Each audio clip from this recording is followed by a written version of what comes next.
Grâce à l'appui de l'UNESCO et de l'UMOA, l'Université Abomey Calavi au Bénin a organisé le mardi 28 avril 2015 la cérémonie d'inauguration et de remise officielle des travaux d'infrastructures réseau et plateformes informatiques au sein même de l'université.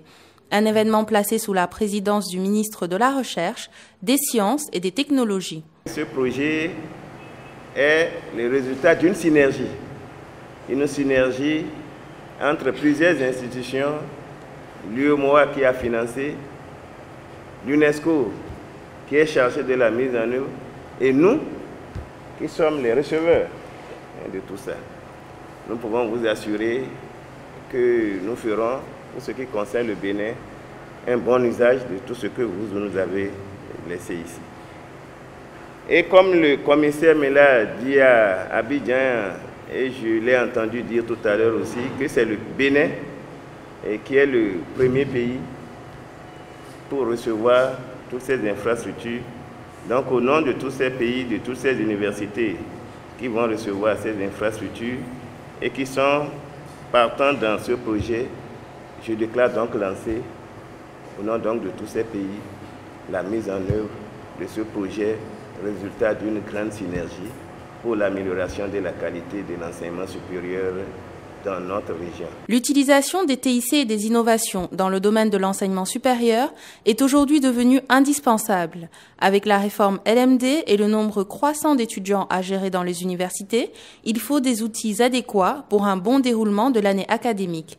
Le projet PATIS arrive donc à son heure. Nous avons tout un logiciel au CAPI que nous déployons pour gérer, comme l'a dit le représentant des étudiants, plus de 90 000 étudiants à gérer. Il faut des outils puissants de calcul, des outils pour base de données.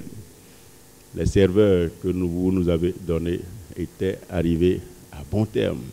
Donc très rapidement, nous avons migré nos données rapidement sur ces serveurs. Mais au-delà de cela, les enseignements ont déjà cours. Nous dispensons déjà des enseignements dans la salle UMOA, enfin salle informatique UMOA, puisque vous avez déjà offert aussi un complexe d'amphithéâtre à l'UAC. Donc ça fait un rajout. Nous l'utilisons aussi déjà pour la formation de nos enseignants, pour leurs cours à distance. Et comme nous rentrons aussi dans les MOOCs, l'intensification de cette utilisation sera encore extrêmement accrue. Donc voilà un certain nombre de témoignages que je tenais à porter pour montrer combien ce projet vient combler des lacunes que nous vivions, des attentes, et qui nous permet d'envisager de faire mieux avec ce que vous avez offert. Je voudrais ici exprimer toute ma reconnaissance et celle du système des Nations Unies pour la confiance que l'UMOA a bien voulu placer à l'UNESCO.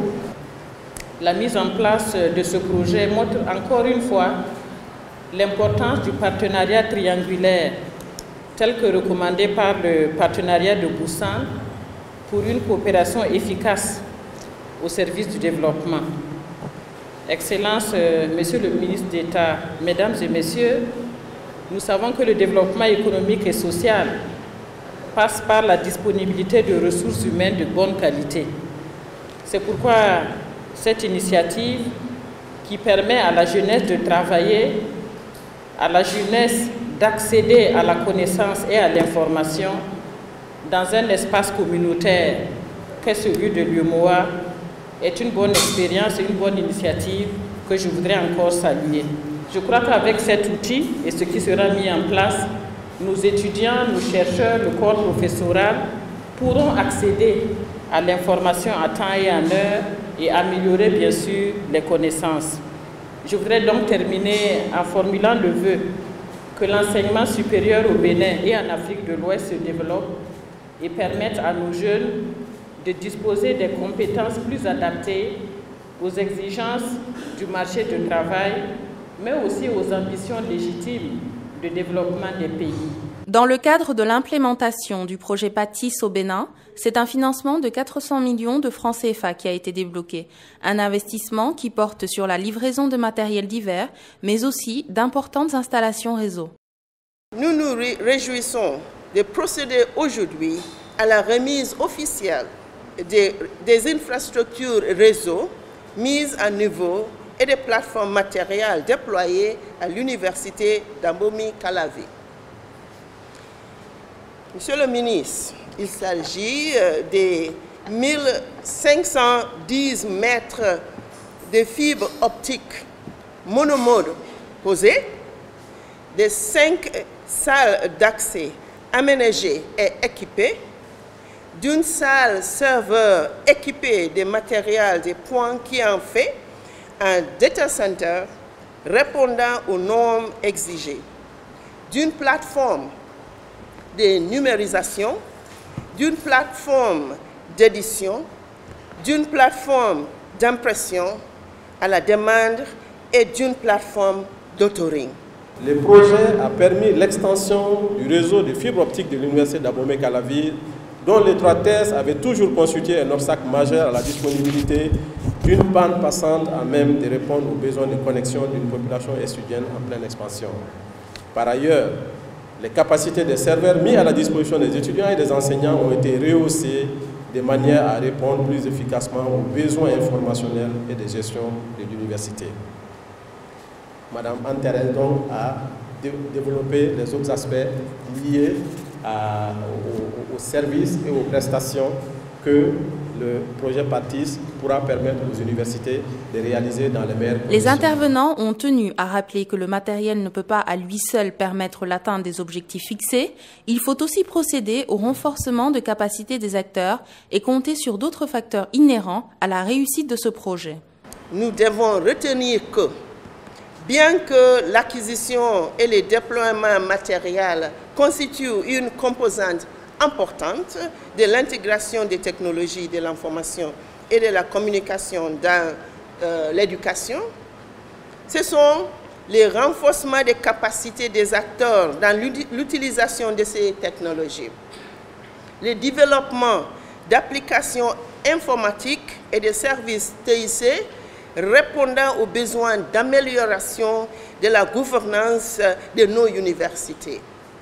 La mise en place d'une organisation et d'une coordination efficace dans les universités et entre les universités pour les questions TIC, l'administration et le suivi des évolutions des plateformes informatiques développées pour l'enseignement supérieur, le développement d'une synergie véritable entre les projets et plans de développement des TIC dans l'éducation et aussi la mise à disposition en continu des sources énergétiques et amélioration de l'accès des universités à l'Internet qui permettront d'inscrire durablement l'enseignement supérieur et l'éducation dans la domestication des TIC pour le renforcement de la qualité de l'éducation. Le travail déjà effectué sur le terrain dans le cadre du PATIS n'est qu'un début. Il ne représente que l'infrastructure de base, selon le commissaire de l'UEMOA. L'ambition majeure du PATIS était, au-delà de la fourniture d'équipements et de moyens de mise en réseau, de mettre à la disposition des universités des États une bibliothèque virtuelle, interconnectée au niveau régional, un institut virtuel pour dispenser des cours en ligne et des portails universitaires pour assurer le suivi et la gestion des systèmes de transfert et de capitalisation des crédits. Je veux faire écho à la demande formulée par les porte-parole des étudiants pour dire que nous venons de mettre en place la fondation, la structure de base au-dessus de laquelle nous allons ériger tout un ensemble de dispositifs permanents permettant d'avancer. Et lorsque vous avez le courage et l'audace vous-même d'engager les réformes, les autres viennent vous rejoindre. Pour soutenir l'intégration des TIC dans l'enseignement supérieur, le projet au Bénin a pu compter sur d'énormes efforts consentis par le gouvernement béninois. Votre pays a complété les investissements communautaires par des travaux de mise en niveau des salles d'accès et notamment par la mise en place d'un dispositif de renforcement de la disponibilité de l'électricité par un relais de modules de plaques solaires. Chers étudiants, ces outils mis à votre disposition aujourd'hui vous offrent une formidable opportunité pour apprendre à vous ouvrir davantage sur le monde. Nous souhaitons qu'ils soient pour vous des véhicules pour acquérir davantage de savoir. Le ministre et la délégation ont procédé à l'inauguration et à la visite d'une des salles équipées grâce au projet.